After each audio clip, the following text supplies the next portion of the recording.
Bienvenidas, bienvenidos y bienvenides de nuevo a este podcast, un espacio donde hablaremos sin rodeos del amor, sexo y redes sociales y las violencias machistas que nos encontraremos dentro del entorno digital. Como siempre, nos presentamos primero. Yo me llamo Miriam, soy trabajadora social especializada en igualdad de género, y mi compañera... Yo soy Marina, psicóloga social y sanitaria y también especializada en igualdad de género. Recordaros que este episodio forma parte del curso Amor, Sexo y Redes Sociales, las violencias machistas que nos encontramos, y que lo ejecutamos desde la asociación APSICO, a la que ambas pertenecemos, y que nos lo financia la Consejería de Inclusión Social, Juventud, Familias e Igualdad a través de la Secretaría General de Familias, Igualdad, Violencia de Género y Diversidad, con cargo al Pacto de Estado contra la Violencia de Género. También deciros que este es el cuarto episodio y que por tanto pues es el último de la temporada y está basado dentro del bloque 4 del curso ya mencionado. Antes de entrar en el contenido, os queremos hacer un pequeño apunte, y es que vamos a hacer una pequeña ampliación de lo que abordamos ya en el episodio anterior, en el episodio 3. Creemos que es importante hacerlo porque hoy contamos con una invitada cuya experiencia nos permite abrir otra perspectiva. Por eso vamos a hablar también del racismo hacia las personas negras y afrodescendientes y de cómo esas violencias se manifiestan en el entorno digital. Por tanto, ampliaremos el bloque de racismo y violencias digitales del episodio 3, donde contamos con Estefanía y con Nur. Sí, exactamente, Miriam. Y aparte de esta ampliación, hoy no es que vayamos a hablar como tal de un tipo de ciberviolencia, ¿no? Como hicimos en el episodio 2. Hoy vamos a querer responder más bien a una pregunta incómoda, pero que también va a ser útil, que es ¿por qué se multiplican estas violencias en Internet? ¿Qué está pasando en nuestras relaciones, en la sociedad y en la tecnología para que esto no solo ocurra, sino que a veces lo estamos normalizando? Y bueno, como venimos diciendo durante todos los episodios, es que Internet pues no es un mundo aparte. Y claro, es un espacio que tiene reglas, que tiene incentivos, que tiene dinámicas de poder y con desigualdades que ya existen fuera. Y además, cuando esas desigualdades pues entran dentro del ciberespacio, nos encontramos que muchas veces pues se amplifican, como ya hemos dicho durante todo el podcast, que hay más alcance, más exposición, más impunidad y a veces mucho más daño. Exacto. De hecho, en este episodio proponemos mirar el fenómeno desde 3 dimensiones. Por un lado, los factores psicológicos y relacionales, ¿no? Cómo nos vinculamos, cómo estamos gestionando todo lo que nos lleva a tener una relación sexoafectiva relacionándonos con lo virtual, el tema de poner límites. Luego, factores sociales y políticos, qué discursos se están fortaleciendo más en redes, cómo influyen en lo que se tolera, se celebra o se castiga. Y por último, los factores tecnológicos, como el diseño de las plataformas y las aplicaciones de ligar moldean la forma en la que nos relacionamos, qué papel está jugando también la inteligencia artificial y cómo se facilita desde esta perspectiva el abuso. Y bueno, algo importante que queremos como hacer hincapié en este episodio es que no venimos a decir esto causa la violencia, sino como si fuera una ecuación simple, ¿no? Realmente lo que queremos hacer hoy es explorar factores plausibles, entender complejidades y conectar puntos, porque el fenómeno es tan grande que puede ser que haya cosas que no veamos todavía. Exacto, y para hacerlo vamos a contar con 2 invitadas. Sí, de nuevo nos acompaña María Elena Trillo León, trabajadora social clínica, docente experta en igualdad y diversidad, especializada en IA responsable y CEO de Ethical Consulting, que ella la conoceréis del episodio 1. Exacto, y también tenemos con nosotras a Doris Otis, que es psicóloga con enfoque narrativo, experta en género, con experiencia en acompañamiento al movimiento feminista y de justicia de género de la mayoría global, además de feminista antirracista. Muchas gracias, las dos, por estar aquí. Vamos a comenzar, primero Marina y yo, con una introducción, un contexto, como siempre hacemos, antes de dar paso a las invitadas. Y es que, como ya decíamos en el episodio 1, las relaciones online se han convertido en vínculos reales. Nos enamoramos, nos deseamos, nos peleamos y rompemos, y todo a través de las pantallas, ¿no? Y claro, las redes facilitan la cercanía, la comunicación constante, la sensación de estar ahí, pero hay otra cara de la moneda, ¿no, Marina? Exacto, de hecho también nos trae límites. Por ejemplo, el estar comparándonos permanentemente, los celos, el estar disponible 24/7, la validación constante, todo esto genera una frontera que está muy difusa entre la intimidad y la exposición. Y cuando esto se mezcla con la desigualdad de género, la comunicación digital pues ya se puede convertir en control, castigo o vigilancia. Y Y claro, aquí también hay algo clave. La falta de comunicación efectiva en lo digital puede generar malentendidos y conflictos, pero también abre puertas a dinámicas de poder como la desconfianza permanente o la infidelidad emocional normalizada. Exacto, y de hecho, esto no es que sean cosas de Internet, porque el entorno digital no es que cree una violencia desde cero, como venimos analizando en este podcast, sino que la está amplificando y reconfigurando con unas estructuras que ya existen de por sí en el entorno físico. Y ahí está la clave, ¿no? Vamos a analizar esas estructuras para entender dónde estamos, porque si la violencia funciona en lo online es porque encaja con algo, con nuestras normas, con el discurso social, o con cómo están hechas las plataformas. Y para aterrizar esto, pues vamos a empezar con Doris, nuestra primera invitada. Sí, claro, después de esta pequeña introducción, pues ya damos paso a las invitadas, exactamente. Primero deciros pues eso, que muchas gracias por venir a las dos, Doris y María, por venir a este espacio. Y como ya hemos comentado antes, Doris, un poco para abrir esa conversación y aprovechando pues eso, que no estabas aquí en el episodio 3 y que no pudiste acudir al anterior por tema de gestión de agendas, hablábamos en el episodio 3 sobre temas de la intersección entre los cuerpos, el género y la violencia. ¿Cómo explicarías tú esta intersección, eso de que no es solo misoginia y no es solo racismo?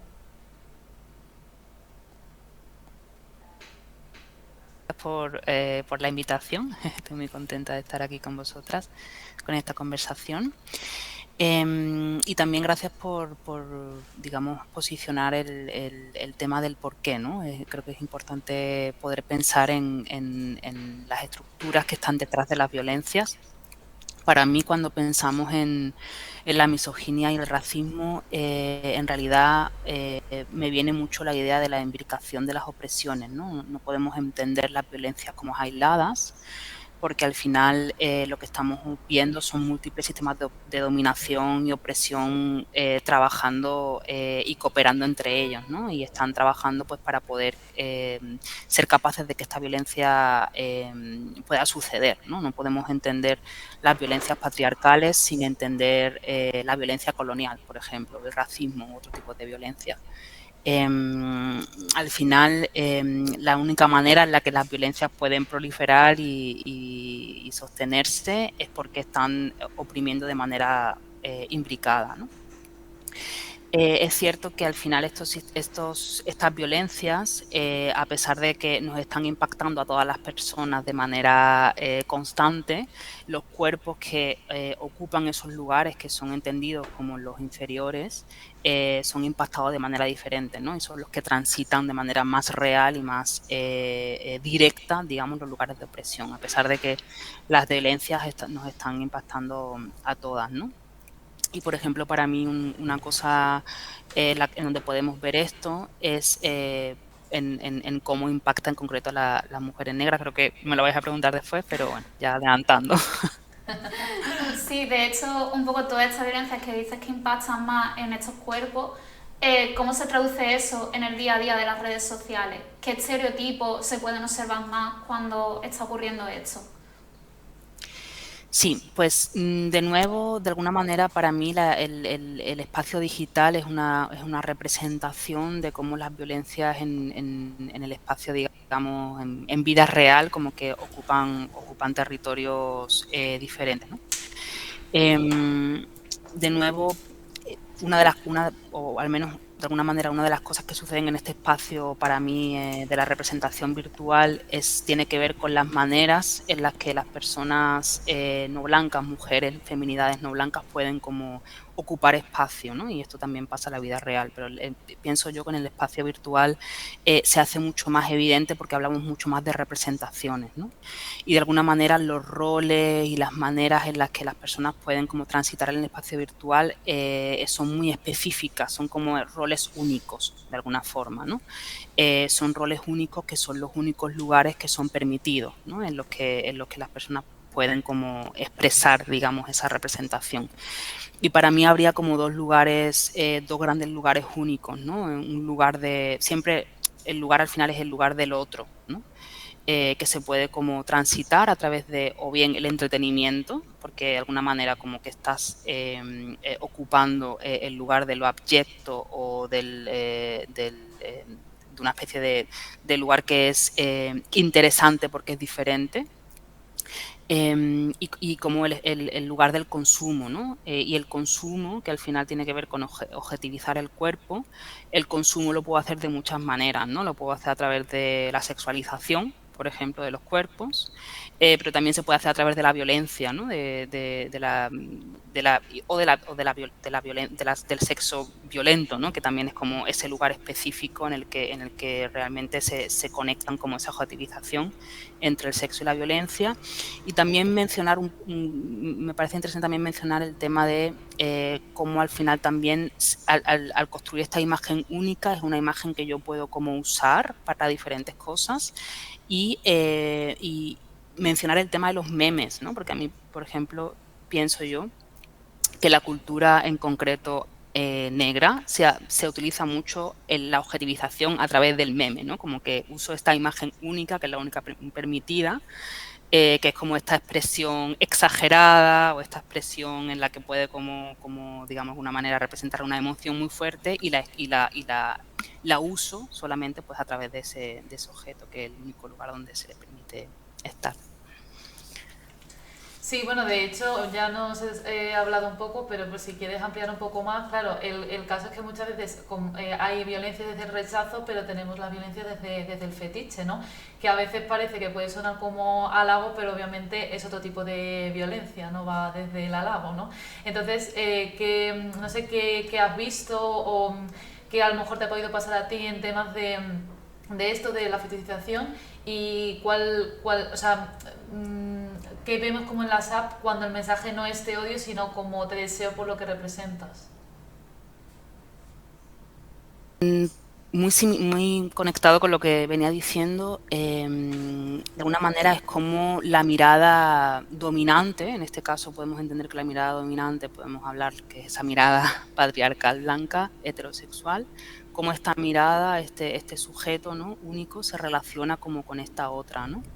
Y al final, de alguna manera, las únicas formas en las que esa relación es como entendida es a través de esta dualidad en la que estamos hay esa tensión que es pues ese consumo, pero también a la vez como esa curiosidad por lo abyecto, por la desviación, ¿no? En la fetichización a veces aparece también mucho esto de el deseo secreto, ¿no? Como que es el deseo oculto o el deseo prohibido o el deseo que no es aceptado y que lo puedo hacer de repente de manera más aceptable a través de Internet, porque de repente es un espacio aparentemente privado y que puede parecer que nadie sabe, ¿no? Entonces puedo consumir los cuerpos que son fetichizados, pues de repente a través de apps o a través de pornografía, en donde puedo como dar rienda suelta como a esa curiosidad, pues desde lo otro y desde el poder también exotizar de alguna manera este cuerpo, que de alguna forma también está muy conectado, ¿no? Como históricamente a cómo, pues en concreto las mujeres negras pues se han construido, ¿no? No como mujeres, ¿no? Realmente, sino como hembras que eran consumidas o usadas también como personas esclavizadas o personas que simplemente eran pues consumidas, ¿no? Claro, y de hecho es que entiendo que todo esto que estás analizando y comentando, claro, cada vez tiene mayor escalada, ¿no? Y si encima eres una mujer que eres activista o que simplemente estás visibilizando esta realidad, por ejemplo, lo que está ocurriendo ahora mismo en este espacio, claro, es que la violencia luego se va a volver más coordinada y más masiva pues hacia quienes están exponiendo estos temas, como si fuese quizá un castigo que sirva de ejemplo para que el resto no diga nada, ¿no? Que no hable. No sé cómo ves eso dentro de tu experiencia en el activismo. Sí, efectivamente. De alguna forma, de nuevo, cuando se considera que un sujeto no tiene lugar de habla, no tiene como lugar de agencia, no puede hacer otra cosa que ser visto, ¿no? O ser consumido. Con lo cual, si ese sujeto se atreve a poder tener agencia, tener lugar de habla y tener lugar de acción política concretamente, y sobre todo cuando ese lugar de acción política es el lugar de acción política que está hablando de la desmantelación del sistema, ¿no? En concreto, ¿no? Realmente pues pone en jaque de alguna forma el sistema y digamos como que todas las herramientas de control y de dominación y de violencia pues deben de responder, ¿no? Y también yo pensaba que también no es lo mismo, ¿no? No es lo mismo de los temas políticos de lo que podamos, de los que hablen, ¿no? En concreto, por ejemplo, las mujeres no blancas, mujeres negras. No es lo mismo que una mujer negra, por ejemplo, tenga un discurso político conservador o un discurso político en cooperación con los sistemas patriarcales, los sistemas racistas. Esos lugares políticos son a veces elevados como ejemplo, ¿no? Como el lugar único en el que de alguna manera puedes estar. Ahora bien, si esos lugares de habla son lugares en los que hay una crítica radical, entonces evidentemente pues tiene que ser eliminado, ¿no? Pues muchas gracias, Doris, por el análisis y ampliarnos este cachito del episodio 3, porque la verdad que la propuesta que nos ha mostrado es súper interesante y seguro que va a ayudar a la gente que nos está viendo a ver esto pues desde otra mirada y ampliarla. Ahora vamos a continuar con la conversación más centrada en los factores que pueden ayudarnos pues, a explicar qué hay detrás de las violencias machistas. Exacto, de hecho, la primera capa pues, va a ser, como hemos mencionado, la que tiene más que ver con cómo nos relacionamos y el aspecto psicológico. Hablaremos de lo cotidiano, ¿no? Lo que nos está pasando con los vínculos, que cada vez se hacen de manera más rápida, mensajes instantáneos, lo de la disponibilidad 24/7 y esa sensación de que todo tiene que resolverse ya. Sí, y además, contamos con que las relaciones cada vez son más líquidas y que a veces la norma es pues que no te debo nada, no explico y si me agobias, pues me voy. Y claro, esto es en un contexto desigual puede convertirse en poder. Quien desaparece castiga y quien existe pues está controlando. Sí, de hecho, continuando un poquito con Doris, ¿cómo se conecta esto con cosas con aspectos como la intolerancia, la frustración, la gestión del rechazo o la dificultad para poner límites? ¿Qué pasa en la cabeza y en el cuerpo cuando alguien siente que me están ignorando o me han dejado en visto? Bueno, gracias por empezar por aquí. Sí, para mí es cierto que es importante cuando hablamos como del plano psicológico individual, es un poco también posicionar como ese plano psicológico realmente en el sistema, el cual al final nos lleva como a construir estas relaciones, ¿no? No podemos como disociar, digamos, una cosa de la otra. Es cierto que yo estoy siempre como más interesada en interrogar a los sistemas que al plano psicológico. Y de alguna manera pienso yo como que estas relaciones que describimos, ¿no? Pues esta liquidez de la que hablamos en las relaciones, al final es un modelo relacional que es el modelo al que nos invita y al que de alguna manera nos aprendemos a funcionar en una sociedad que pone en el centro, digamos, la producción y la inmediatez y el consumo, ¿no? Es una de las únicas maneras dominantes en las que al final las vinculaciones se pueden como adecuar como a ese modelo, ¿no? Digamos que es lo esperable que suceda cuando, digamos, ponemos en el centro pues esta opresión y violencia de ciertos cuerpos para poder prosperar, ¿no? En cualquier caso, de alguna manera, yo pienso que cualquier reacción que tengamos como a nivel individual, evidentemente, es siempre una respuesta, ¿no? Para mí. Que la podemos poner diferentes nombres, la psicología usa ciertos nombres, también cada persona quizás pueda también tener diferentes nombres para nombrarlo. Sí que me parece como importante entender que cuando como analizamos o vemos como esta situación de me están ignorando o me han dejado en visto, cualquier respuesta que yo tenga puede ser como una respuesta que realmente tenga que ver con algo valioso para mí que se está dañando o se está dejando de cuidar, ¿no? Creo que al final cualquier respuesta que suceda como en el plano digital o en la vida real tiene que ver más con eso que con quizás interpretaciones que tengan que ver con déficits que tengan las personas, ¿no? Es algo que no se está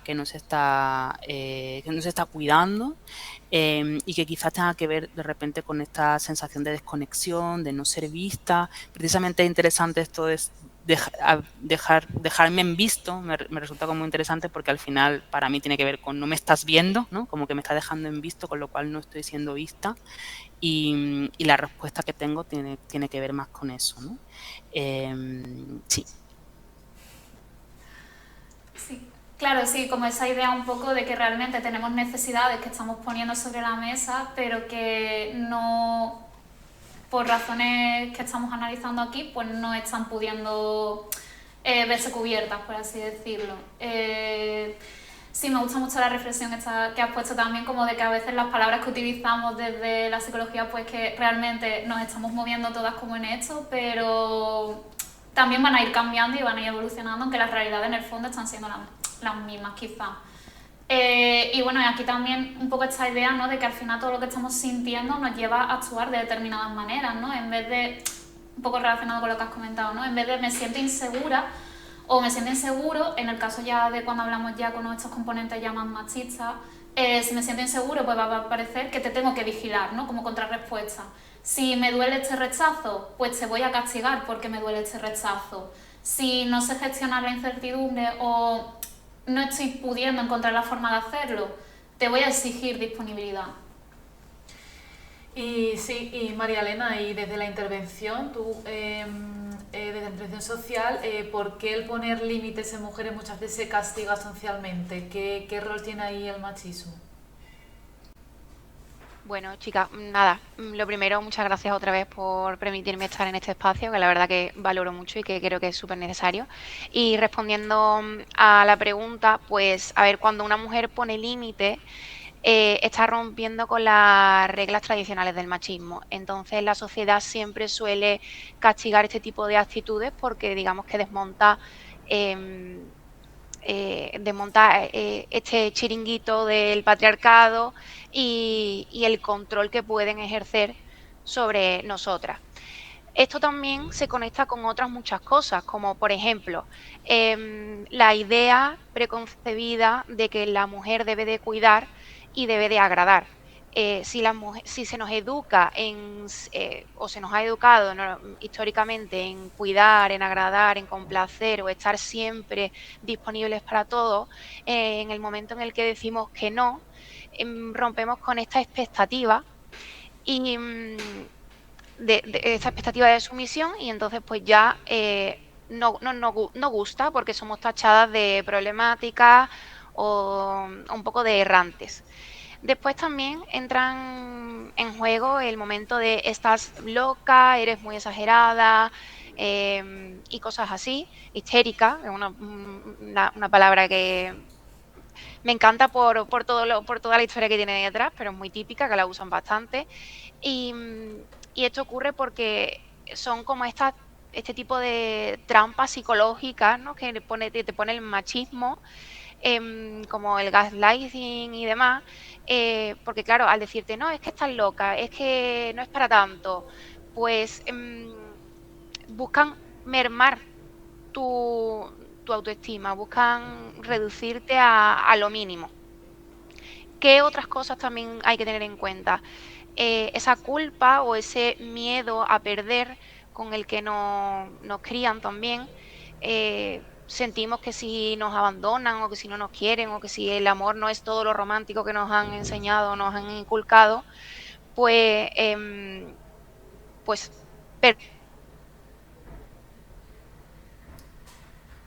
Uy, después también, perdón, es que se había cortado un poquito. vale, no sé, bueno, ¿se ha entendido? O sea, o sigo por donde estaba un poquito.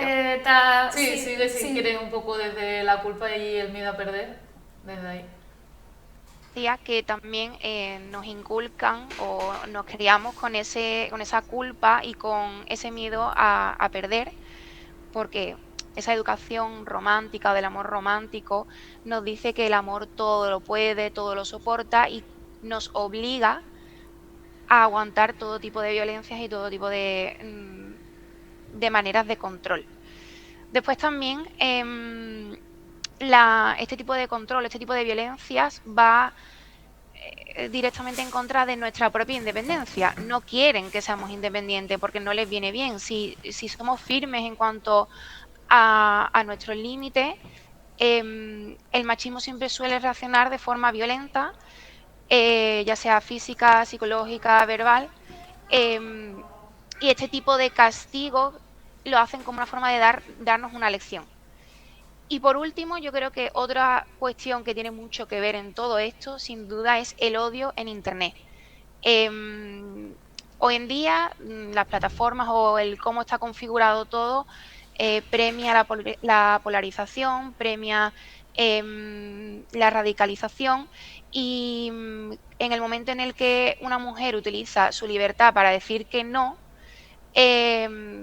pues ya sea a través de plataformas digitales o en la vida real, porque al final es un poco lo mismo, ellos por muchas otras razones se dan por aludidos, son víctimas de repente y sienten que sus derechos se están viendo mermados o trastocados, y entonces su única forma de reacción es a través de burlas, acoso y un odio organizado.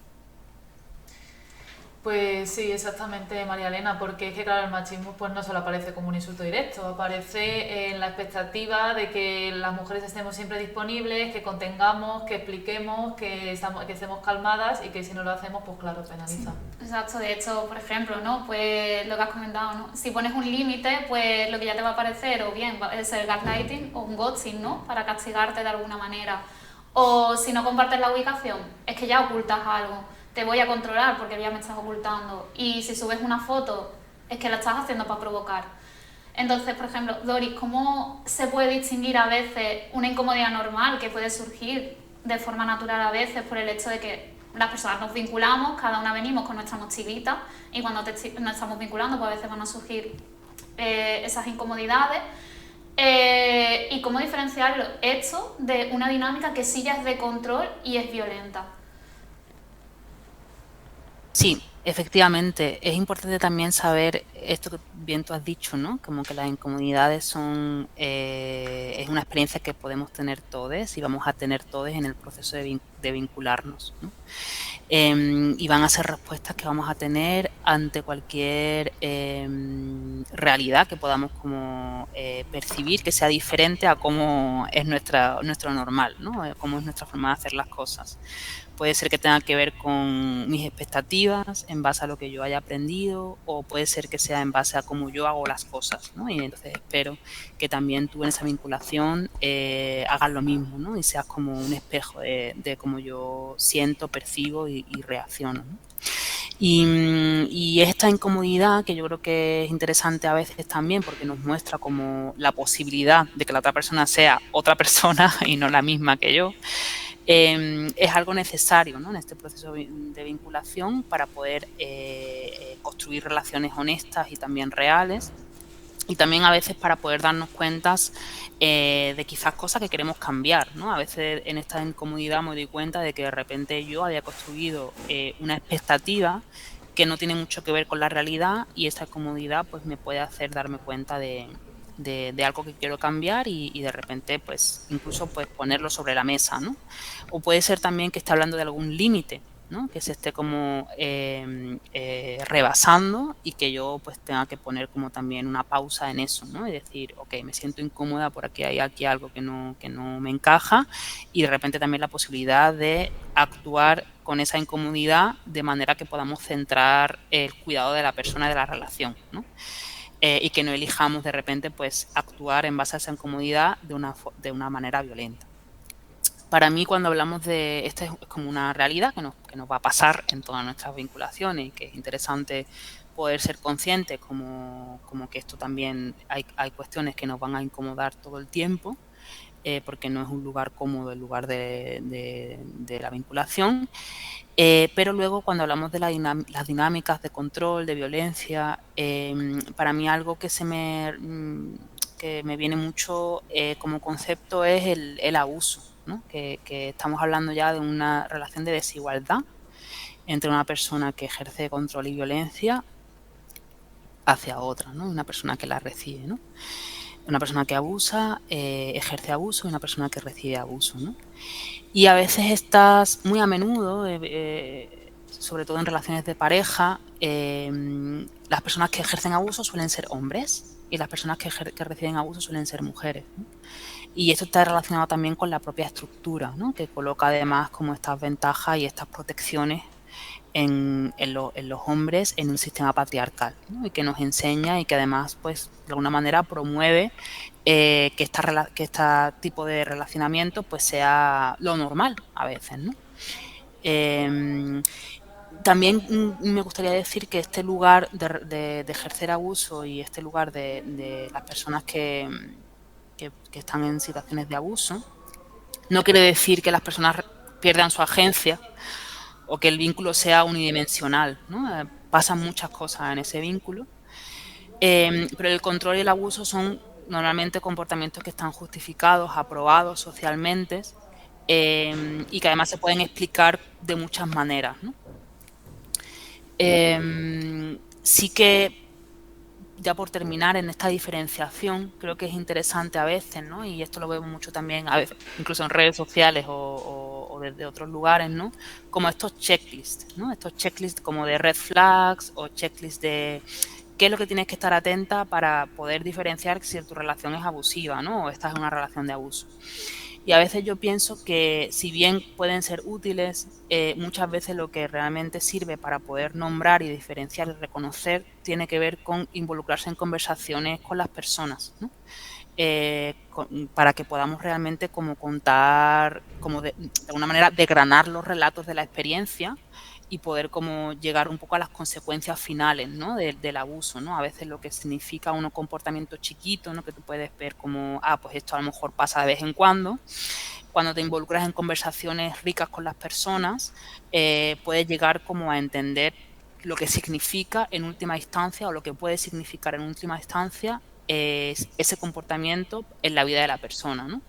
A nivel de las consecuencias que a lo mejor no están sucediendo ahora pero las consecuencias que pueden suceder si este comportamiento se repite o se incrementa, ¿no? Que a veces es algo habitual cuando se normalizan y cuando se instauran patrones de violencia, que la violencia habitualmente aumente. Pues muchas gracias, Dori, por ese análisis. De hecho, con lo del ejemplo de la red flag me ha venido un poco esa idea de que a veces, que también la propia red social, que en teoría se supone que va a ser una manera de comunicarnos y de ayudarnos a autodefendernos expresando esto, al final acaba haciendo que sea algo individual. O sea, porque lo estoy viendo yo desde mi casa, en mi pantalla, y estoy aislando de lo que tú dices, ¿no? De tener conversaciones luego reales, de experiencias, de grupal, y de crear una comunidad más real, ¿no? Entonces me ha parecido como interesante de un ejemplo quizás de cómo a veces las plataformas en esto a lo mejor no nos está ayudando, no estamos sabiendo colocarlo. Una individualidad que a veces en muchos de esos temas es mejor tratarlos colectivamente. Sí, y uniendo también con cómo el control o las dinámicas de control se están dando en plataformas, María Elena, ¿cómo crees que se está fomentando dinámicas de control como por ejemplo el estar en contacto inmediato y constante? Pues esto ocurre porque las plataformas digitales en sí, la propia arquitectura que tienen, lo que hace es que disuelven los límites promueven una... Perdona, María Elena, ha habido como un fallito técnico de que se ha cortado y pixelado tu imagen. Vale. No pasa nada, yo puedo. Ahora sí, creo, ahora sí. A ver, decía que las plataformas digitales, el hecho de cómo están configuradas o cuál es su arquitectura, tecnológica lo que hace es que disuelven los límites del espacio-tiempo, por decirlo de alguna forma. Entonces, promueven una disponibilidad constante, facilitando la rápida mercantilización de los cuerpos. ¿Cómo ocurre todo este tipo de cosas? Pues, por ejemplo, a través de aplicaciones como WhatsApp, que ya hemos nombrado varias veces y hemos hablado de ellas, porque nos permite, ¿no?, estar en constante conexión, y al final lo que hace es que esa posesión sobre el tiempo y la atención sobre los cuerpos y sobre las mujeres trasciende también el espacio físico y lo hace continuo.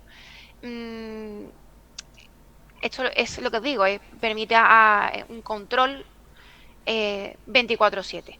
Después, ¿qué más? Una cosa que a mí me parece que es importante y hablar de ella es que las plataformas, y no sé si igual es un poco controversial, pero yo lo creo así, las plataformas se han vuelto como proxenetas digitales, literalmente, y te permiten que el consumo sea un poco a la carta. O sea, ¿qué quieres? ¿Qué te gusta? ¿Cómo lo quieres? Dímelo y te lo ofrezco. Entonces, claro, esta industria sexual ya también ha colonizado el espacio digital. Tenemos aplicaciones que todos conocemos que se benefician de esta explotación de las adolescentes, de las niñas. Facilitan el contacto y el consumo con los cuerpos. Entonces, y bueno, y después a cambio de beneficio económico o de simplemente tokens. Después también, por otro lado, vemos la transgresión de los límites del consentimiento. En los ámbitos digitales o en estas plataformas, el consentimiento, digamos que parece que no existe. O sea, como que se pasa y se pasa por encima y da igual. En el momento en el que tú compartes cualquier tipo de contenido con una persona, esa persona ya siente la libertad absoluta de poder compartirlo y de poder exponerlo. Además de también estar viviendo un momento de tener una sociedad extremadamente pornificada, por decirlo de alguna forma, o sexualizada. Y todo esto, un poco, yo creo que la conclusión es que al final las plataformas, con esta inmediatez, con esta rapidez de todo, lo que es que se facilite de una forma increíble la explotación de los cuerpos a escala global. El uso de redes sociales, de mensajes, de WhatsApp, de transmisiones en directo, permite a esas personas que mercantilizan los cuerpos a estar pendientes y a tratar de captar víctimas todo el tiempo. Entonces las plataformas aportan al final un entorno muchas veces donde la criminalidad casi que ya permite estar en todos los lugares. De hecho, me hace gracia porque muchas de estas cosas, por ejemplo, en el episodio 2 salieron un poco. Y me hace gracia porque muchas veces o sea, cada invitada que viene a los episodios no sabe a lo mejor de lo que hemos dicho los otros y al final se acaba... Sí, se acaba uniendo y estamos creando como esa visión un poco que realmente es global y que da igual desde qué perspectiva estemos trabajando o desde qué ámbito estemos trabajando, que si estamos en esto o de nuestras propias experiencias, al final estamos encontrando los puntos en común. Sí, conectamos con el mismo discurso. Sí.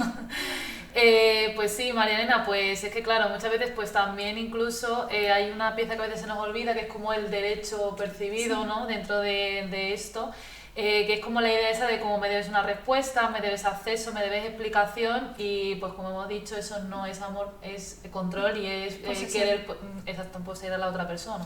Sí, y bueno, un poco para cerrar, ¿no?, relacionando la parte afectiva, relacional, los vínculos, ¿no? Os quiero lanzar como una pregunta rápida, ¿no?, de responder en una frasecilla. ¿Qué idea romántica o mito del amor romántico creéis que más alimenta estas violencias en el ámbito digital? Por ejemplo, Doris. Para mí hay como una violencia, un mito, una idea como base, ¿no? del heteropatriarcado, que está muy relacionado con esto del derecho sobre el cuerpo de la otra, o el derecho sobre la subjetividad de la otra, que tiene que ver con la propiedad, ¿no? Que es como una de las ideas centrales del heteropatriarcado, que es la propiedad de unos cuerpos sobre otros, ¿no? Para su acceso, para su posesión, para su uso y para su consumo, ¿no? Y la institución pareja y se alía también, ¿no? Y busca como todas estas otras ideas que tienen que ver primero como originalmente con el matrimonio y luego con el amor romántico, ¿no? Como una especie de evolución, digamos, en el que se supone que estamos haciéndolo de manera voluntaria, entrar como en esta relación de propiedad. ¿Y tú, María Elena? Yo la verdad que destacaría y es incondicional, porque lo que hace es que fomenta que las mujeres aguanten todo lo que tengan que aguantar o todo lo que les venga y por encima de cualquier cosa. Sí, la verdad que el mito de la omnipotencia del amor, el amor todo lo puede, ¿no? Sí. Sí, eso nos ha condenado bastante. Sí. Sí, con esto cerramos un poquito esta primera parte, ¿no? De lo relacional y lo psicológico. Nos está ayudando de esto un poco para ver de qué formas está accediendo el control y la violencia a través de lo digital y cómo nuestras estructuras pues lo están sosteniendo, ¿no? Y esto pues lo podemos meter ya un poquito más con la segunda parte. Sí, de hecho ahora ya vamos con los factores sociales y políticos. Porque, claro, pues muchas veces el error es pensar que los discursos que se generan en Internet, pues que no valen nada, que nadie se los toma en serio, que es algo individual, ¿no? Pero en realidad funciona pues como un termómetro social y a la vez como un altavoz del clima que hay socialmente. Y claro, aquí pues nos surgen preguntas de qué se tolera, qué se aplaude, qué se castiga y quién se le permite existir con voz propia. Sí, y un poco esto también es importante, ¿no? O sea, es cierto que por una parte está mostrando el clima que está ocurriendo también en el plano físico, también tiene su doble vara, ¿no? Porque a veces también hay discursos que se están utilizando. No sé, me viene ahora mismo lo que ocurrió con los Terian y el pánico moral que ha surgido en torno a ello, ¿no? Que se está metiendo como que esto es una realidad que está ocurriendo en el plano físico de manera extendida, pero sí, que en el fondo no lo es. Sí. Es algo que es un fenómeno que ha aparecido en los discursos mediáticos y de Internet, que ahora Internet es un discurso mediático más, para generar un problema que realmente no está existiendo, ¿no? Y también ocurrió, por ejemplo, con las personas trans y todo el tema del uso del baño y demás, ¿no? Como que cada cierto tiempo esto se repite, ¿no? Y cuando este debate público se está endureciendo, cuando hay esta polarización también con los contenidos, se abre un vale todo que además lo estamos reproduciendo. De hecho, organismos internacionales como la Oficina del Alto Comisionado de la Naciones Unidas para los Derechos Humanos han expresado preocupación por este aumento del discurso de odio y en concreto en España, que estaba especialmente en los entornos políticos dentro del online. Sí. Y claro, para tratar esto os voy a lanzar una pregunta. Primero, si quieres nos contestas tú, Doris. ¿Notáis que el género se ha convertido en un eje de polarización? Como si, por ejemplo, hablar de igualdad pues fuese automáticamente provocar o abrir una guerra. ¿Y qué pensáis de dilemas que surgen a veces, como que existe como un internet para chicos y otro de chicas?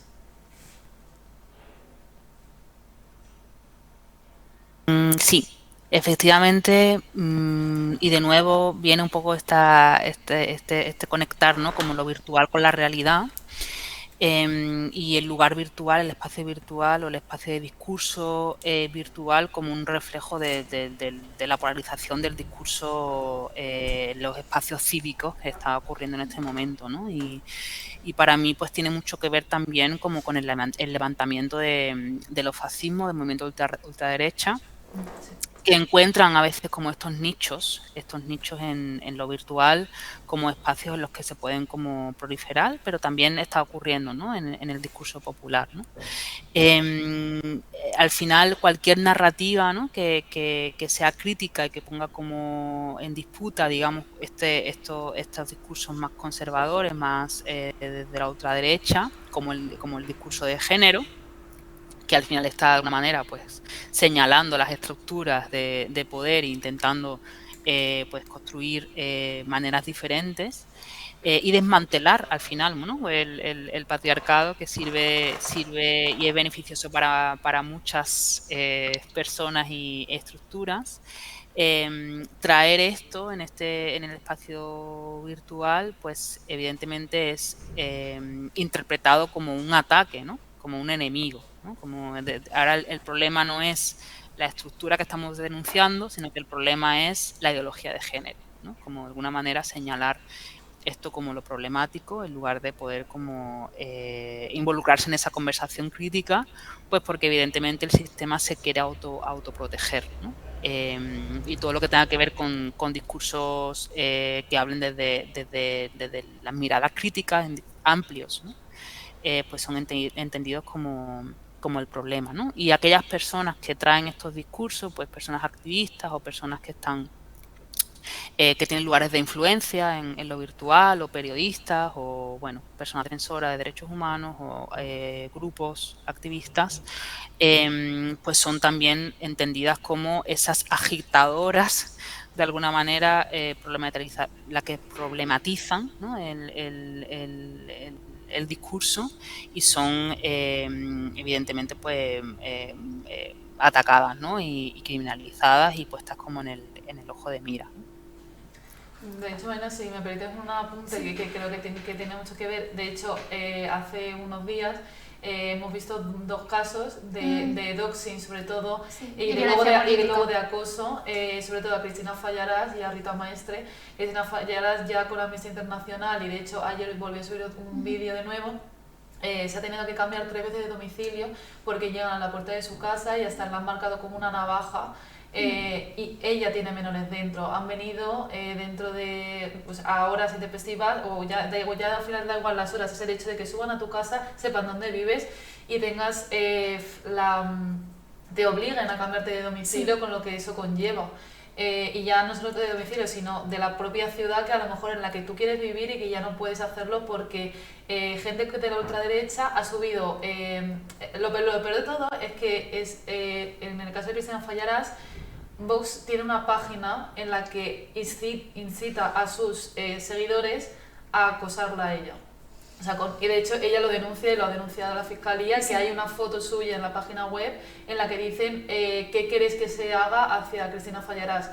Y todo por ser un altavoz desde las mujeres que están denunciando la violencia machista. Y bueno, Rita Maestre pues le ha pasado exactamente lo mismo. Un caso de doxing que se ha convertido en acoso de personas que están difundiendo su dirección diciendo que ofrece servicios sexuales. Sí, de hecho es una manera también como de esa doble violencia con los discursos que has comentado también antes, María Elena, de cómo está funcionando la red como proxenetismo digital. Realmente es como esta otra manera de ejercer como esa doble vara, ¿no? Esos 2 niveles de la violencia, cómo se está utilizando en contra nuestra. Totalmente. Con respecto un poco a lo que has comentado, Doris, de cómo se utiliza hacia las personas activistas que están exponiendo lo que está ocurriendo, ¿no? Que están señalando aquí es donde estamos, que tenemos que mirar, porque aquí es donde está habiendo la violencia. Quizás es que a veces hasta sus propios discursos, ¿no?, se les tacha como un insulto un poco, como, no, es que es utópico lo que tú estás señalando, o sea, vamos a confrontar aquí la violencia y vamos a ofrecer esta alternativa de cómo hacer las cosas, y se ofrece como si esa otra alternativa de cómo se tienen que hacer las cosas al final es como un insulto realmente de cómo. Y no, a lo mejor lo que necesitamos es discursos también que nos animen un poco a ver hacia dónde vamos a construir un internet más para nosotros, o sea, para las personas disidentes, vamos a construir espacios más seguros y vamos también a trabajar más desde ahí y no solo señalando la violencia en sí, que es importante, pero también necesitamos construir futuros más positivos y más seguros para nosotras. Y también un poco de todo esto que estamos hablando, ¿no?, de cómo se está creando esta contranarrativa contra la ideología de género o cualquier discurso feminista. Por ejemplo, tenemos el término del backlash, ¿no?, que es esa reacción contra los avances en igualdad, donde el feminismo se está presentando como amenaza, que ya, por ejemplo, en los años 90, la autora Susan Faludi publicó un libro donde analizaba este fenómeno dentro de los medios de comunicación. Pero es que se ha reeditado recientemente en España y es que el discurso tú lo cambias en medios de comunicación por redes sociales, internet, y es que es exactamente lo mismo. Es decir, que llevamos 30 años mínimo, llevamos más, pero como ya con esta problemática. Sí. María Elena, ¿tú cómo ves todo esto que estamos mencionando ahora?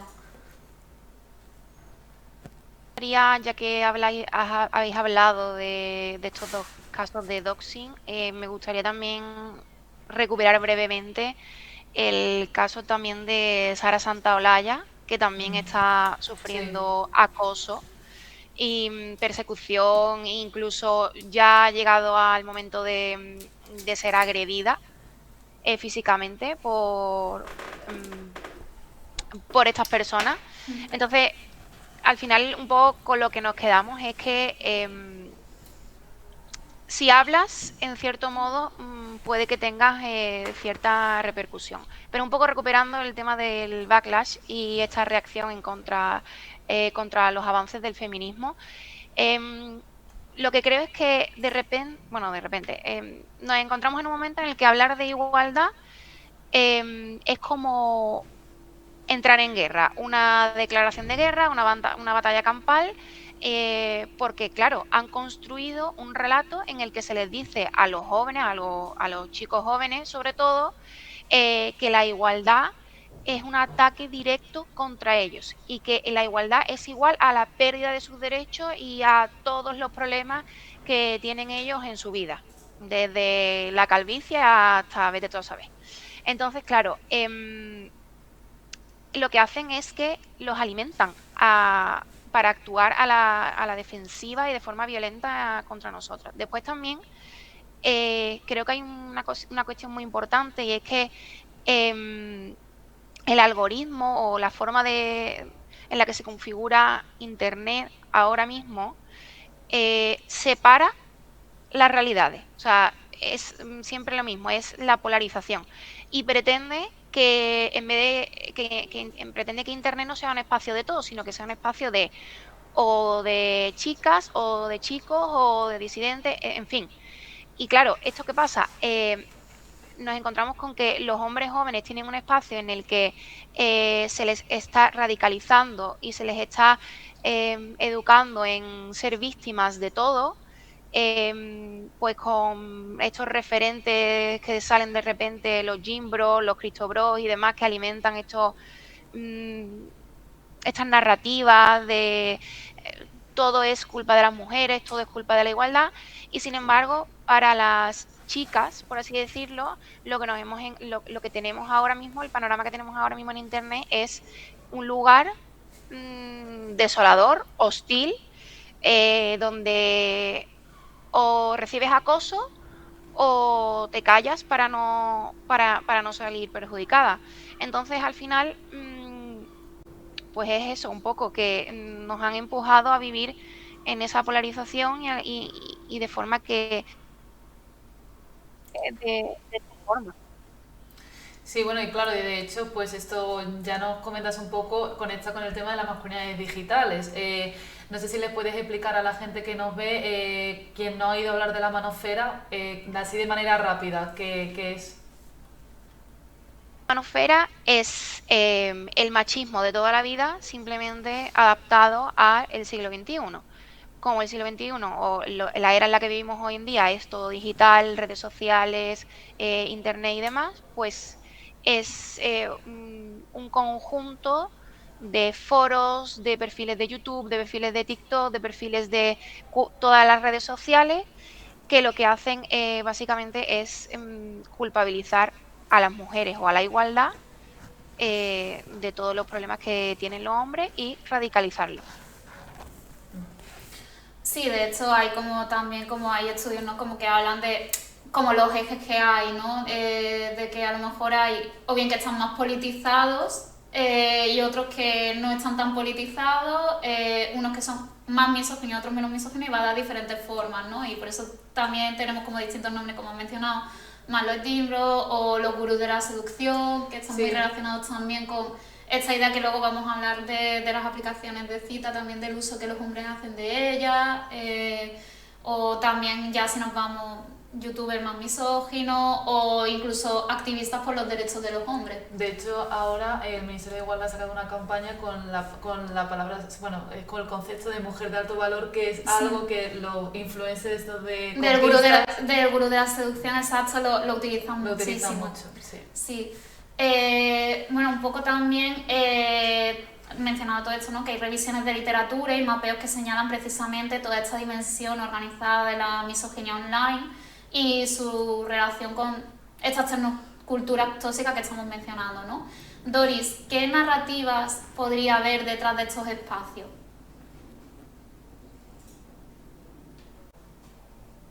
Y cuando hablamos de misoginia, me viene mucho el poder también pensar como en la construcción de estas ficciones políticas de género binario, ¿no? Que es esta cosa de lo masculino y lo femenino como elementos contrapuestos y elementos fijos, y cómo al final estas construcciones políticas obligan que las personas puedan estén todo el tiempo trabajando para poder ser esa cosa y no salirse de ahí, ¿no? De alguna manera es como el mandato que nos obliga pues a poder como mantener nuestra valía fundamental, ¿no? En nuestra agencia, ¿no? En tanto que tú permanezcas en donde se te ha dicho que tienes que permanecer, pues todo estará bien, ¿no? Y se asumen como verdades, identidades fijas, como la esencia, ¿no? De quiénes somos, ¿no? Y de alguna manera lo más importante para mí que trae la misoginia, en este caso para lo masculino, es no disentir nunca, ¿no? No puedes nunca disentir de la comunidad dominante, ¿no? Nunca se te puede ser entendido en lo más mínimo como algo que está dentro de lo femenino, porque eso es sería lo inferior, ¿no? Y es donde está como digamos, el fracaso, ¿no? Y esto se tiene que mantener a toda costa, ¿no? Incluso aunque eso suponga hacerse daño, dañar a las otras, porque al final eso es lo que nos va a dar como el prestigio, ¿no? Y la entrada como a esa comunidad, esa hermandad, ¿no? De apoyo y de reconocimiento, que es la hermandad pues patriarcal, ¿no?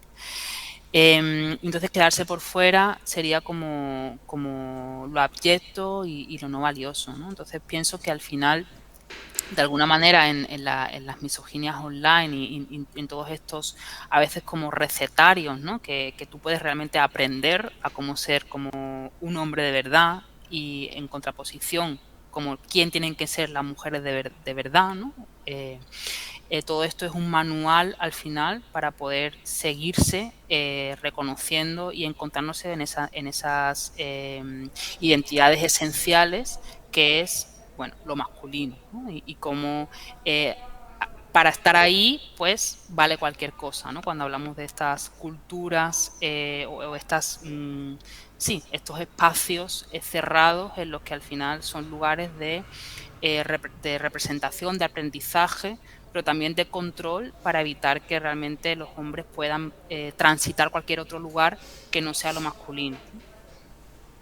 Sí, bueno, ya de hecho, no, la verdad que me parece muy interesante todo lo que nos habéis dicho, y cómo eso también afecta a las plataformas digitales, y es por eso pues que ya nos vamos con otro factor social, que son los cánones de belleza occidentales y del norte global. Porque, claro, todo esto no es estética, ¿no? Es una política del cuerpo, y que define además qué cuerpos son los que valen, cuáles son deseables y cuáles son ridiculizables. Sí, es que de hecho esto se traduce en una violencia muy concreta en las redes sociales, ¿no? Desde la vergüenza, el sentimiento de humillación pública, o el ejercer la humillación pública, el escarnio, ¿no? La sexualización y también esa moralidad que hay disfrazada de salud, ¿no? Que puede pasar, como bien hemos visto en el episodio 3, ¿no? Por ejemplo, en personas neurodivergentes, con algún tipo de discapacidad o con un cuerpo gordo, que por el bien de la salud, en el fondo se está intentando todo el tiempo obligar a que encaje en una norma. Y esto nos afecta especialmente pues, a las mujeres y a nuestras diferentes interseccionalidades. Doris y María Elena, ¿qué podría explicar esto desde vuestro ámbito de intervención y experiencia? Doris, por ejemplo. Pues yo pensaba en esta pregunta y pensaba que Internet, a pesar de ser un fenómeno relativamente contemporáneo, de alguna manera, como que tiene por detrás bebe mucho de la cultura audiovisual, ¿no? Y de las experiencias de lo que sea, del poder de la imagen, ¿no? De la imagen como lenguaje, ¿no? Y al final la imagen, que es como ese lugar como tan poderoso de representación, cuando se coloca como en el lugar virtual o en el lugar de Internet público, ¿no? Es de alguna manera lo que la norma de esa imagen es lo que se tiene que percibir o lo que se entiende como adecuado, deseable, y todo eso está construido en base de nuevo a esta mirada única, dominante, ¿no? Que es esta mirada patriarcal blanca, capacitista, en el que los cuerpos son... hay un cuerpo muy evidentemente identificado como la norma y lo adecuado, ¿no? Y esto es muy fuerte, tiene como una entidad muy fuerte. Cualquier cuerpo que salga de esa norma y se represente en el plano de la imagen y aparezca en el plano, digamos, público de Internet, significa que este cuerpo existe, ¿no? Y yo creo que es una cuestión también muy simbólica aquí, ¿no? Como el existir como cuerpo da como la posibilidad de que esta persona sea, como que este cuerpo tenga valor y tenga sentido, que exista.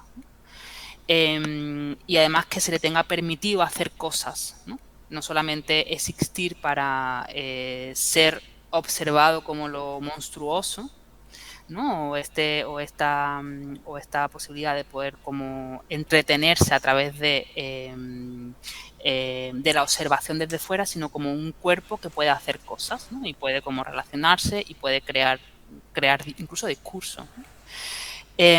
Y tenga pues este lugar de habla, también yo pensaba que este lugar de movilidad, incluso libre, ¿no? Por Internet, que se etiqueta a veces como apología, solamente por el hecho de existir, ¿no? Como estás haciendo apología de tal y cual cosa, solamente porque un cuerpo gordo exista, ¿no? y hable y haga cosas, porque no se nos considera como un lugar de habla y cuerpos que pueden moverse libres y pueden tener como su propia agencia, ¿no? Y María Elena, ¿sí algo que creas que nos puedes aportar? En la misma línea que Doris, la verdad, porque lo ha explicado genial. Yo creo que, y siempre digo, yo creo que todo lo que sea salirse de ser hombre blanco, heterosexual que vive en Europa, ya es disidente, ya es diferente, ya es la otredad, no nos sirve y es objeto de control, de cosificación y de mercantilización. Y al final crear esas minorías, por así decirlo, o crear esas otredades o tener en cuenta esos espacios, lo que les permite es simplemente controlar, controlar y controlar. No hay más. Pues seguimos ahora con el auge de los discursos ultraconservadores de la extrema derecha y la política del odio, que realmente ya hemos estado hablando durante toda la conversación. Y bueno, si nos queréis aportar algo más sobre qué veis que si el objetivo no es solo insultar, sino que realmente es sacar a las mujeres y a la disidencia de los espacios públicos, pues os animamos a decirnos algo. Creo que efectivamente cuando hablamos de sistemas de opresión tenemos que siempre asumir que hay estrategias coordinadas y organizadas y financiadas y estrategias, ¿no? Porque no son, digamos, comportamientos aislados, casuales, ¿no? Como pequeños casos o pequeñas manzanas podridas, ¿no? Que hacen digamos, que ejercen esta violencia, sino que son sistemas que además fomentan y financian, ¿no? Como estas estrategias, ¿no? Y sabemos que hay ciertos grupos que también hacen incluso investigación para entender quiénes son los grupos que financian, por ejemplo, movimientos antifeministas o movimientos antiderechos, y son muy interesantes algunas de esas investigaciones porque, bueno, pues te encuentras ciertos nombres y ciertas organismos que están detrás de esta financiación, que es fundamental al final para poder alimentar pues estas estrategias, ¿no? Y pensaba yo también que específicamente el objetivo es sacar a ciertas voces y ciertos cuerpos, ciertas voces, pero también ciertos discursos, ¿no?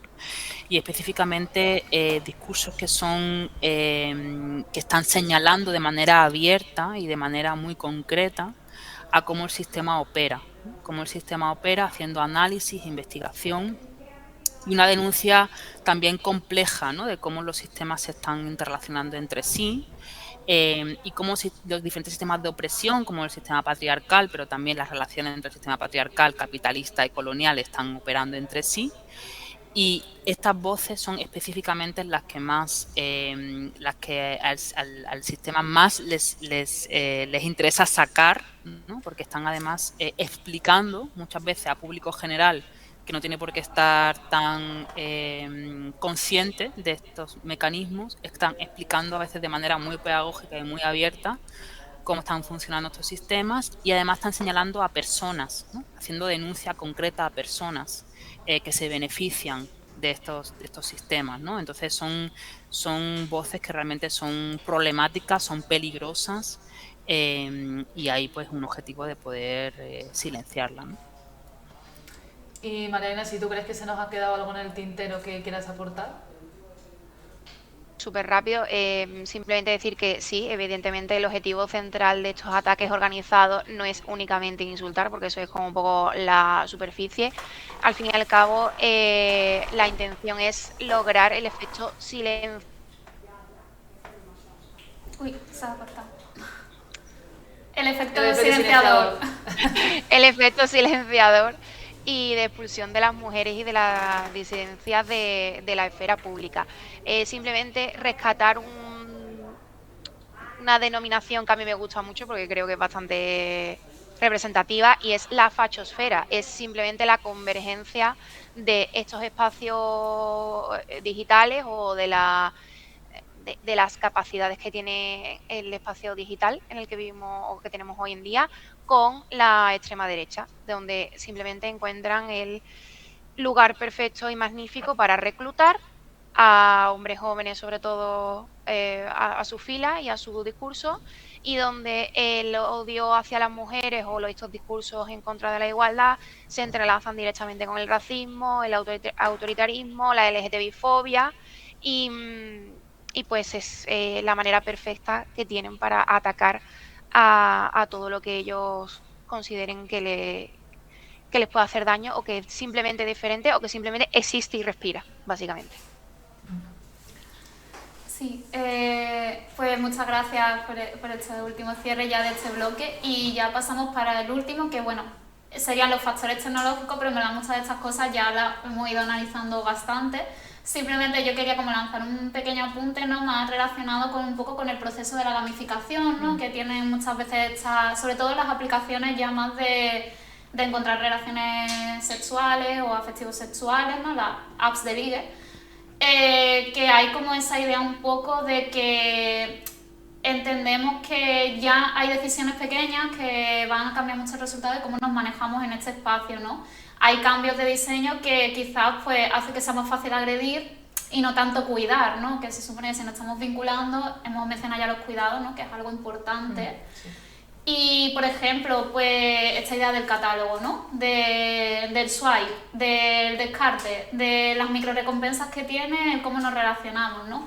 Es que las aplicaciones de ligue nos han permitido un poco esta parte, ¿no? Porque quizás en el plano físico, pues tú no vas a hacer siguiente.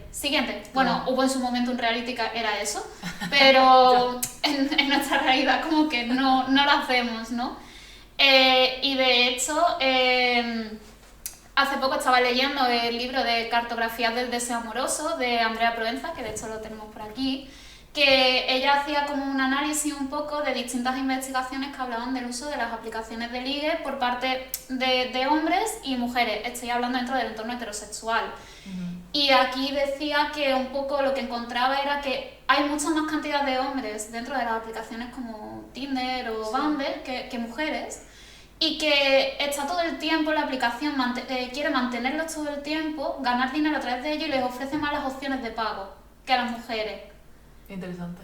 Entonces, claro, todo esto va a crear ahí como un sistema también de que te gamifica mucho más, y es otra vez esta idea de mujer objeto, hombre con agencia, que puede decir un poco esto. Sí. Y también añadir que, por ejemplo, esto lo vi en el medio de comunicación What If, Sí. que hablaba de que Bumble ya está empezando a incluir la inteligencia artificial dentro del funcionamiento de relacionar, ¿no?, afectivo-sexualmente. Por ejemplo, que está invirtiendo en crear bots que tú vas a tener, cuando tú quieres entrar en la aplicación, tú vas a tener como una conversación con esa IA Sí. para que te conozca, tu personalidad y todo eso, va a crear una imagen de ello, y luego cuando tú les des match, por ejemplo, yo le voy a dar match a un chico, no vamos a hablar nosotros primero, va a hablar primero su bot y luego el mío, y si encajan, entonces ya hablaremos nosotros. Parece un poco Black Mirror. Es que es un poco Black Mirror, de hecho había un capítulo que iba de eso. Entonces, claro, tenemos toda esta parte, ¿no?, de que también las relaciones íntimas están siendo mediadas por la inteligencia artificial de distintas formas, y es que de hecho han saltado alarmas para también cambiar algunos modelos, porque también se está viendo como que genera, cuando ya también, ya quitando las aplicaciones de ligue, Sí. cuánta gente no está empezando a conectar con una IA que tiene también un perfil muy sumiso y que también está fomentando respuestas diferentes si eres mujer o si eres hombre, que también se está adaptando mucho el feedback que te da eso. Bueno, de hecho, eso me recuerda a una noticia que ha saltado hace unos días de un hombre que se ha enamorado de una inteligencia artificial, de una mujer que era inteligencia artificial, y de hecho luego ha acabado suicidándose.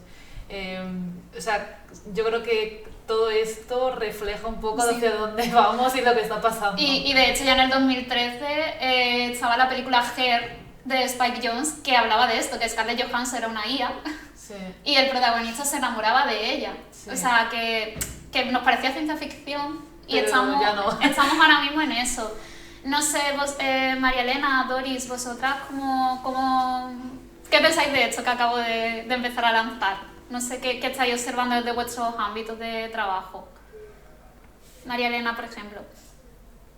Bueno, yo lo que veo con los ejemplos que habéis puesto ahora mismo es que, a ver, primero me da la sensación de que suelen ser estos hombres los que se enamoran de las inteligencias artificiales, pues porque buscan eso, buscan la sumisión, el que yo te contesto y tú me respondes ya, el que rescatando un poco a lo que yo me dedico con la inteligencia artificial responsable, ese sesgo de confirmación de a que el cielo es verde, pues sí, el cielo es verde, y buscarla cualquier forma de darte la razón y de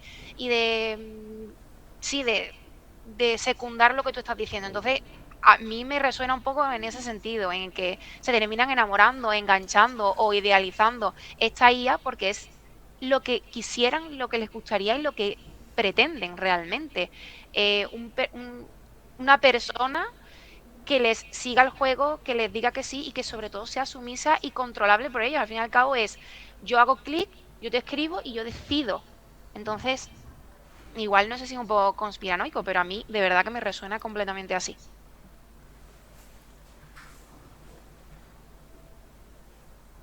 Uy, En ahora. Vale. Yo también pensaba como de alguna manera, el tipo de espacios que el sistema nos está dejando para poder tener relaciones significativas y profundas y digamos cuidadosas e intencionales, ¿no? O sea, como que lo relacionaba un poco como qué tipo de espacios y cómo nos está dejando el sistema espacios para construir estas relaciones, y cómo de alguna manera parece que cada vez más pues es más fácil, o es más puede ser como más accesible construir relación con una entidad que esté permanentemente disponible, con personas que tenemos cada vez menos tiempos y menos capacidades de vincularnos de maneras cuidadosas y intencionales y con ritmos y tiempos respetuosos, ¿no? Y lo pensaba incluso un poco pensando en mis propias relaciones y vínculos, ¿no? Y cómo no tengo el tiempo que me gustaría tener para sostener mis vínculos preferidos. Y como resultado al final es una sensación de soledad completa, ¿no? A pesar incluso de tener como esos vínculos, como al final la experiencia es una experiencia de soledad y como la tecnología, estas aplicaciones de dar que sí, que no, tan rápido, esta ilusión de disponibilidad y de rapidez que por contra no estamos consiguiendo encontrar cuando queremos construir vínculos de otras maneras.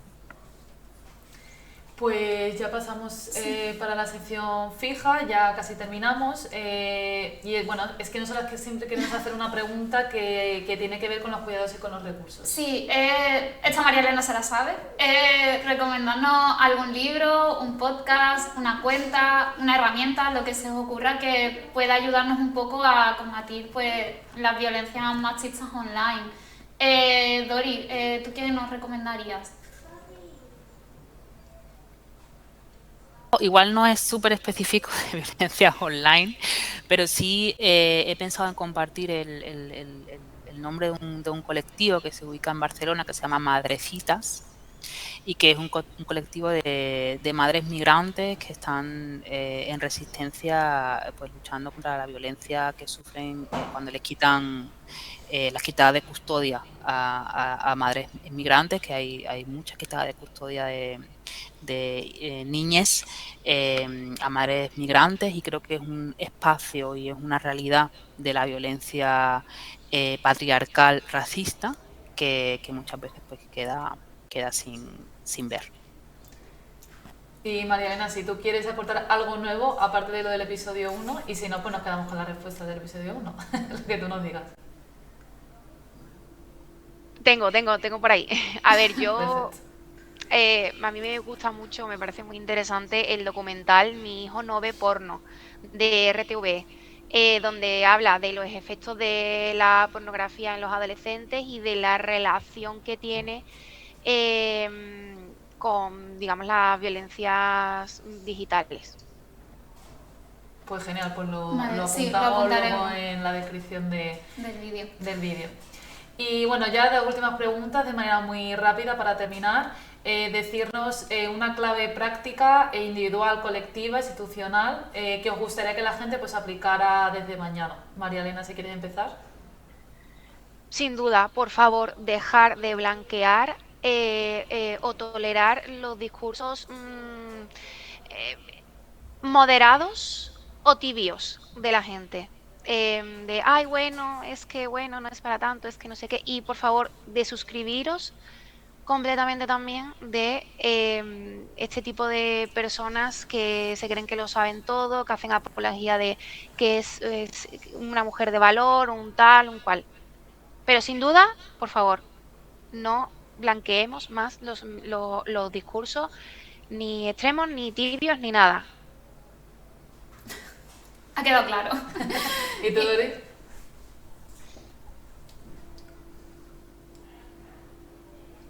Como una clave también en resistencia a toda esta realidad es construir relaciones y espacios de cuidado colectivo y redes de cuidado y redes también de pensar, ¿no? Cómo lo hacemos diferente. Muchas veces faltan, y creo también que a las juventudes les faltan espacios de alternativa, de pensar cómo lo hacemos diferente, de ver en la práctica cómo es relacionarse de manera ética, de encontrar espacios como de cuidados intencionales y a veces pues nos faltan muchas referencias y lo podemos hacer de a poquito con nuestras redes y ir encontrando pues esos ejemplos, ¿no? Vale, y a la segunda y última, si tuvierais que dejar un mensaje claro a quienes nos están escuchando, viendo o a nuestro alumnado del curso, en una frase, ¿cuál sería? Doris. seguir encontrando espacios críticos de aprendizaje, desaprendizaje, que muchas veces pues no sabemos hacer las cosas, y esto es un primer lugar interesante para poder entonces aprender cómo hacerlo. Creo que también tenemos que poder de alguna manera dejar de lado esto de la vergüenza o de cancelar, ¿no? Como a quien no sabe, porque muchas veces pues es el primer lugar para poder aprender, ¿no? Desaprender. Entonces, pues seguir persiguiendo estos lugares críticos y seguir haciéndose preguntas, ¿no? Muchas gracias, Dori. ¿Y tú, María Elena? Que mientras una sola mujer, niña o persona disidente siga siendo violentada en redes sociales, violentada, insultada o acosada, nuestra democracia y nuestras libertades van a ponerse en peligro, pero de una forma muy, muy, muy preocupante, porque eso significará que dejaremos de ocupar nuestros espacios y de habitarlos, y lo único que conseguiremos es un lugar o un mundo mucho más hostil, mucho más gris y sin diversidad, que al fin y al cabo es lo que realmente nos alimenta y necesitamos. Pues muchas gracias a las dos por estar aquí, Sí. chicas, y por poner palabras y propuestas donde a veces pues solo hay ruido. Totalmente. Y también gracias a quienes nos estáis escuchando, porque si nos estáis encontrando este huequito para parar y reflexionar, pues ya con nosotras nos llevamos todo eso. Y luego pues tener en cuenta que el entorno digital sí es un espacio para las desigualdades, pero también precisamente, como estamos intentando hacer en este podcast, es un espacio también para intentar crear otras miradas y otras redes también de trabajo. Sí, porque nombrar la violencia es dejar de normalizarla, y queremos que eso se quede como un mensaje de este podcast y del curso.